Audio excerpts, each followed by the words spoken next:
What is going on, YouTube? Welcome back to another episode of the World of Sports podcast. I'm your host, Deegs. On today's show, we're going to be talking about the Cleveland Cavaliers. Obviously, right now, the Cavs are not playing their best basketball. In this whole month, they are 3-7, one of the worst teams in the entire league throughout this span. So, what the hell is going on with the Cavs? We're going to dive into that. We're going to talk about some bad things the Cavs are doing, and there's a lot of them, so get ready.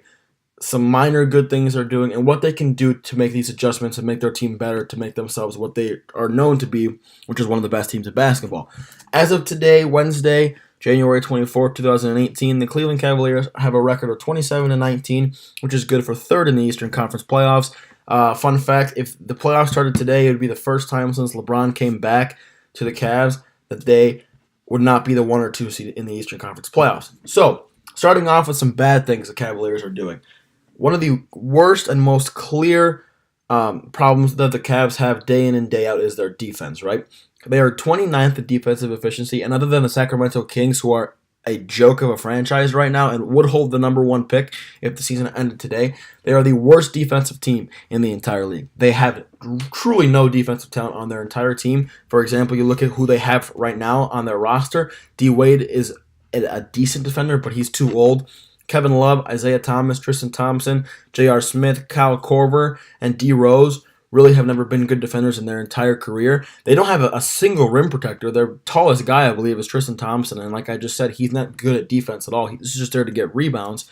And their best on-ball defender, LeBron, doesn't even try on defense during the regular season because he doesn't think he needs to. So it's been a problem for the Cavs since LeBron actually came back. They have not been good defensively. They don't have that go-to guy that can go out and guard and truly lock down a team's number 1 option. And LeBron used to be that guy, but I guess he doesn't feel like trying in the regular season anymore. So if they don't fix their defensive woes, there's no chance in hell they're going to win a title. I'm willing to guarantee there has never been a team that's won a championship that has finished less than 15th in defensive efficiency, and this Cavs team right now, if they don't find something to fix their defensive issues, I don't even see them getting out of the Eastern Conference playoff at all. Like, they're going to lose in the Eastern Conference Finals if they don't figure out what they're doing on the defensive side of the ball. Another big thing the Cavs have done poorly, and it really isn't the Cavs, it's more of one player, is the addition of Isaiah Thomas. Thomas, as you guys know, was sitting out with a hip injury. He came back in December, and since he's come back, in the 15 games he's played, he has been really bad, okay? On 14 attempts per game, 14 field goal attempts per game, Isaiah Thomas is shooting under 40% from the field and under 30% from 3, and he continues to shoot the ball on average 14 attempts per game.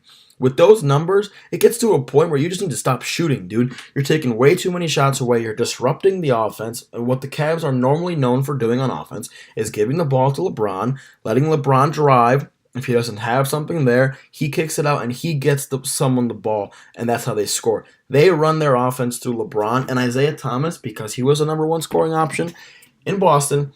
He believes that the ball should be in his hands and that he should be doing the offensive work, and that's not how the Cavs have been successful in the past. We've seen LeBron have to carry a huge workload with the Cavaliers since he's pretty much his entire career when he was on the Cavs. So why do you come into a brand new team, start shooting the ball 14 times a game, which is almost as much as what LeBron shoots, and you're not even making them? If this dude was knocking down like 48 to 50% from the field and 38 to 40% from 3, go ahead, keep shooting, but he's not making stuff. So Isaiah Thomas has been a real problem with the Cavaliers offense since he's come back, and I think they're going to have to either address that, maybe send him to the bench for a little bit, figure something out to the point where Isaiah Thomas stops shooting the ball more and really starts passing, giving up good shots for a great shot and getting his teammates involved and being that point guard that he was brought in to be. They gave up Kyrie Irving, who is absolutely balling out for the Boston Celtics, to go out and get Isaiah Thomas. So the Cavs and Ty Lue and Isaiah Thomas himself are going to have to figure out what they're going to do with this, because if he keeps shooting and he keeps trying to make the offense run through him rather than run through LeBron James, they're just going to keep having the same problems they've had before. Now, Another big thing is that if you were to identify the two best scorers on the Cavaliers team right now, it would be Isaiah Thomas and LeBron James, right? Both have phenomenal scoring ability. Both have proven to be fantastic scorers in the past. Isaiah Thomas, you saw him last year with Boston. LeBron obviously just eclipsed 30,000 points. Shouts to you, LeBron, for that. But they're both great scorers and both have the potential to be great scorers. But if you look at the Cavaliers' best scoring lineup this season, right? This is according to NBA.com with the best differential and the plus minus stats. The Cavs' best scoring lineup this year has been Jose Calderon, Jay Crowder, Channing Frye, LeBron James, and Kevin Love, right? Look at their best scoring lineup from last year, and if we could all come to an agreement real quick that the two best scorers on the Cavs team last year was both Kyrie Irving and LeBron James, right? So if you look at their best scoring lineup from last year, it was Kyrie Irving, LeBron James, Kevin Love, J.R. Smith, and Tristan Thompson. Those five guys on the court produced the best plus or minus differential for the Cavaliers on the offensive side of the ball. Look at this year's, you don't see Isaiah Thomas on there. I understand he's been there for 15 games, but still, you need to have good offensive production from LeBron and Isaiah Thomas to be successful. Now, look at the Cavs' best defensive lineup this year. It's Jeff Green, Kyle Korver, LeBron James, Tristan Thompson, and Dwayne Wade, right? Now look at their best defensive lineup from last year. It's the same. It's Kyrie Irving, LeBron James, Kevin Love, J.R. Smith, and Tristan Thompson. So the two best players on the Cavaliers roster were able to play on the floor together and still have a positive impact on both offense and defense. Look at their lineup this year. You cannot have your two best scoring options on the field, on the court together because, one, they're not having a positive impact offensively, and they're not having a positive impact defensively. And in fact, since LeBron James has been playing with Isaiah Thomas on the court at the same time, they have a plus or minus differential of minus 23, the worst of any lineup the Cavs have put together. So your two best players cannot even play on the same court together at the same time because they are negatively affecting your team. Whereas last year, LeBron and Kyrie Irving, who the Cavs gave up to go get Isaiah Thomas in that Brooklyn pick, were affecting your team positively on both offense and defense last year. So the Cavs, they have to figure something out. They have to establish an offensive game where LeBron James and Isaiah Thomas can correlate well together on the court to be able to give them success, or else they're going to keep failing miserably. This team is getting blown out. They got absolutely embarrassed by the Thunder. They got embarrassed by the Spurs last night with no Kawhi Leonard. So the Cavs need to figure out what is going on offensively, especially with Isaiah Thomas and LeBron James. And now, to the final issue that I think has been going on with the Cleveland Cavaliers is not doesn't even relate to being on the court, okay? It's in the locker room. If you didn't hear, the players, specifically Isaiah Thomas, who reports came out saying that he was the one leading this charge, are blaming Cavs forward Kevin Love for supposedly quitting on them and sitting out the Oklahoma City Thunder game with what they believe to be a fake illness, okay? Now, I don't know what the truth is for this. I don't know what's going on, but for the situation that you are in right now with your team not performing at a high level, do you really think that it's intelligent as a guy, if Isaiah Thomas really is the guy that has been starting these false or whatever allegations you want to call, a guy who just came in, you're not playing well, and now you're trying to start locker room stuff and disrupt this chemistry between a guy who's been here with the Cavs, has helped win them a championship, has been one of the more consistent players on this roster since he's been here, and you're going to come in here and try and accuse a guy of faking an illness to sitting out a game? That screams locker room cancer. And I like Isaiah Thomas. I'm pulling for him, and I love the 5'9" underdog guy who can go out there and get buckets. But your team, basketball is a team game, and it's all about having good chemistry with your team. And you're not going to win if you don't have a good chemistry. Look at the Warriors. Have you ever see the Warriors have any locker room issues where Steph calls out KD or Draymond says Clay is soft? No, they gel perfectly well together. Look at their ball movement. It screams chemistry. Just watching them play screams chemistry. So for that to happen, I don't know if Kevin Love did fake it. If you watched their game against the Spurs last night, there was a play where he was on the ground and no one came to help him up. That right there is destroying a team, and you cannot win a championship like that. Another thing, this happens on the court, but it's kind of an off-court thing, is LeBron. Look, dude, I understand you're probably one of the greatest players. You are one of the greatest players of all time. Arguably, to whoever you talk to, the greatest basketball player of all time. And we've seen numerous occasions where LeBron gets burned on defense and he starts to yell at people. Most notably, Kevin Love and Tristan Thompson for not helping him on defense. Look, dude, you are known for not playing defense in the regular season, right? You need to stop yelling at people, own up to it, understand that you're not playing well, okay? And just go out there and be the great defender that you have been your entire career. LeBron is fantastic, but he has no right to start criticizing other people or yelling at his teammates just because that he isn't playing well. And that is what's destroying this Cavaliers team. They don't like playing with each other, and that's directly correlating to their performance on the court. They're getting embarrassed by teams they should be beating. So enough of the negative, right?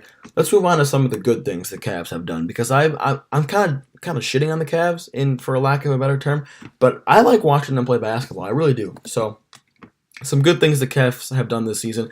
They are fifth in offense efficiency with a rating of 109.6, and we've known that, right? We've known the Cavs have always been a really good scoring option, a really good scoring team. And their main goal is, under an offensive-minded head coach entirely in an offensive-minded system, is to go out there and try and outscore you every single night. They're not built and organized together to be a shutdown defensive team. They want to go out there, put up as many points per game as they possibly can, and wash you out of their stadium, or wash you out of your own stadium by simply outscoring you. And that works to an extent, but not in the playoffs and not against high championship caliber teams.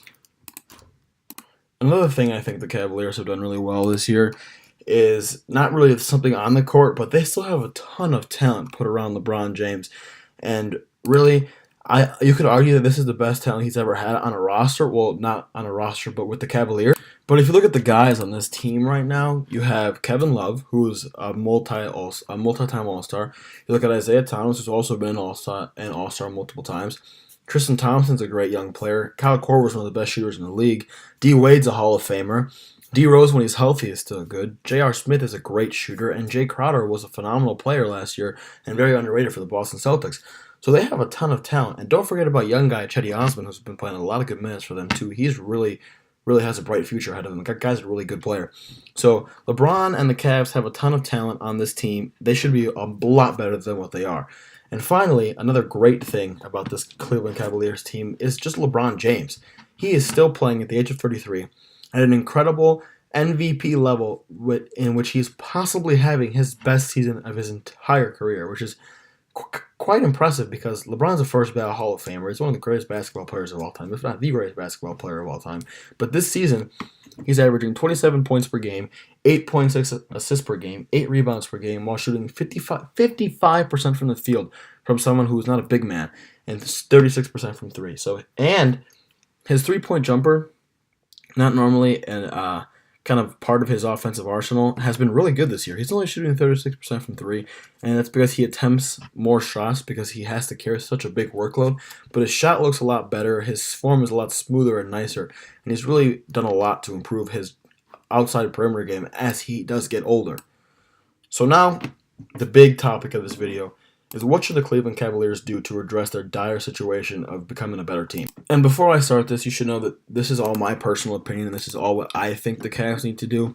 So, to me, the thing that makes the most sense is the Cavs need to go out and they need to get something. They need to go get a player that can come in and really turn this team around and make a positive impact on them and really propel them back to where they used to be. They have the talent, and they have everything needed to have a cakewalk to the Eastern Conference Finals, especially now with Gordon Hayward hurt. I don't see Toronto really as a big threat. They are good, but they're not really a threat to Cleveland yet. So the Cavs have everything that they need to make themselves legitimate title contenders like they have been for a really long time. The only thing right now is they need someone to go help propel them to that level, particularly a defensive player. So let's look at some trade assets the Cavs have. In my opinion, what they should be willing to give up is J.R. Smith, Cedi Osman, Tristan Thompson, and the Brooklyn pick. Now, some people will think I'm an idiot for saying that they need to trade the Brooklyn pick. Why would you trade a guaranteed almost top 5 pick? The Nets are awful. It might even be number 1 if they keep playing as bad as they are. But trading the Brooklyn pick in the right situation is actually a really good idea, because if the Cavs don't make the finals this year, I guarantee you LeBron James is walking away, right? he is towards the end of his career. He wants to win at least one or two more championships. He's got 3. He wants to win at least one or two more. And if they don't win the whole thing now, he's gone. LeBron is not coming back. And even if they go to the finals and they don't win it, like, he's probably going to leave anyway. So they have to get to the finals and they have to win it to ensure that LeBron James comes back. And if trading that Brooklyn pick means that, oh, you're putting your future in detriment to keep the greatest player in your franchise history and arguably the greatest player in the history of the league to stay on the team, you got to do it. The Cavs and their ownership and their front office need to play to win now, because if LeBron leaves, that Brooklyn pick does not matter. You're not going to draft someone who's the next LeBron James, okay? And whoever they draft is not going to be as good as LeBron is now, at least for, if they're even ever going to reach that level, 3 or 4 years. So you need to play to win now.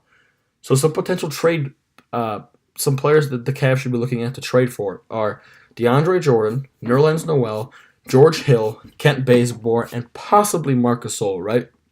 Now, if you look at one thing all those players have in common, they're all primarily defensive players, right? The Cavs need to go out and get someone who can turn that defensive efficiency of awful into halfway decent. That's all they need. They need a halfway decent top 15 tier defensive efficiency rating and a defensive level team, because their offense will take care of the rest, right?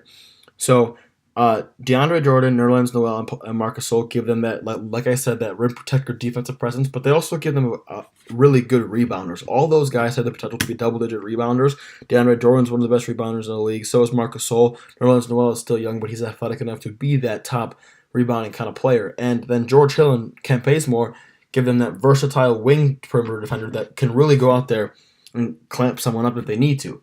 So here's what I think will be what the Cavs will have to give up to get certain players. So to me, to get DeAndre Jordan and Marc Gasol, they'll have to give up Tristan Thompson, Cedi Osman, and that Brooklyn pick. It could be a combination of either of those two. I think to get Gasol, Thompson, and the Brooklyn pick will work. But to get DeAndre Jordan, who's on a kind of a longer contract, they're going to have to give up Thompson, Osman, and the Brooklyn pick. And if that, I don't see why that offer really isn't that bad. Tristan Thompson has not been performing well for the money that he's making. He probably makes as much money as DeAndre Jordan does. Cedi Osman's still on that young rookie contract. You don't know what he's going to be. He's shown flashes of great, but he's still young players. And that Brooklyn pick is the big thing that the Cavs don't want to give up, but they should give up if the situation is right. To go out and get George Hill, who has been increasingly kind of heating up in these trade talks with the Cleveland Cavaliers, I think they're going to have to give up Cedi Osman and their own first-round pick, or Cedi Osman and J.R. Smith, which I would be fine with the Cavs giving up J.R., who's been actually giving them a negative net rating, to go out and get a defender like George Hill who can guard 1, 2, and sometimes even 3s. And now, to get kind of the younger side of Bazemore and Noel, you're going to have to give up Tristan Thompson, straight up Thompson for Bazemore, Thompson for Noel, or give up a combination of Cedi Osman and your own first-round pick, or a combination of J.R. Smith and your own first-round pick. And if the Cavs can go out and get Kent Bazemore, they should do it. Kent Bazemore is one of the best on-ball defenders in the league. Really gives them a perimeter wing that can come in, only play defense. He can hit the 3-ball if he needs to. And I think that out of all these guys, Kent Bazemore will be the cheapest guy to get, because he plays for kind of a weaker team on a big contract, and truly the most effective player for them. But it's not an option. If they want to go out and contend, they need to make a move, or it's really tough for me to see them even getting out of the Eastern Conference playoff picture. So that's all I have for you guys today. Thanks for listening.